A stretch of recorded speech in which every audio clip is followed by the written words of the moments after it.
if there is no police department? It's a question on a lot of people's minds in Hanceville and beyond after 5 of the city's officers, including the chief, were arrested and charged with felony offenses. And tonight we're hearing from the Coleman County Sheriff with the future of law enforcement in Hanceville still up in the air.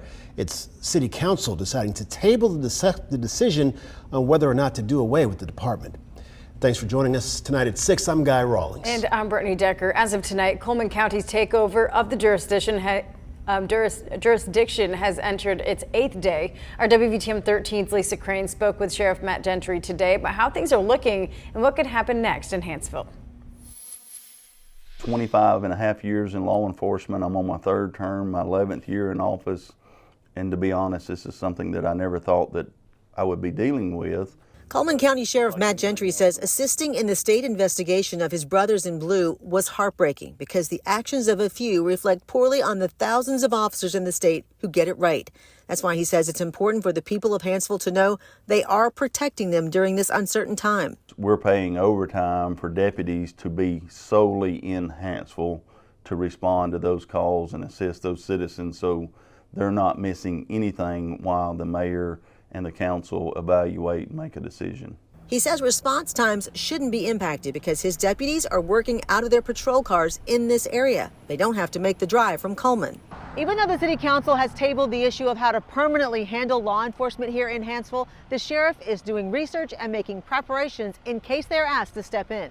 We've already researched the call volume that they have, the size and the number of citizens that we would be responding to think about the numbers that it would take for us to run dispatch that we would have to add to the detention facility and patrol in those areas. In Hanceville, Lisa Crane, WVTM 13.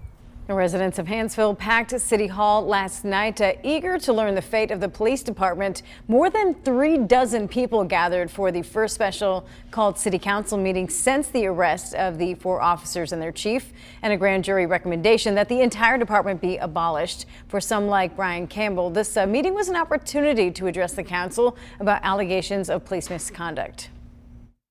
That was all perpetrated by a 911 call where the person hung up. When I got to the jail, my abuse continued.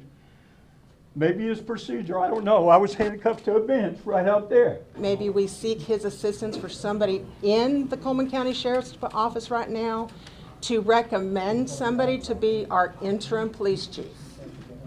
Let's not get rid of all of it, get rid of the dirt. Will Hanceville have a police department in 2 months? I don't know. I honestly don't know. It's just something we've all got to get together and sit down and figure out. And it's going to take time because we've got to do it right. When it comes to the charges of each officer and what they face, most have been charged with multiple felonies with the exception of tampering with physical evidence, which is a misdemeanor. As we wait to find out the future of Hanceville's police department, make sure you stay informed by downloading our free mobile app. You can also visit our website at WVTM13.com.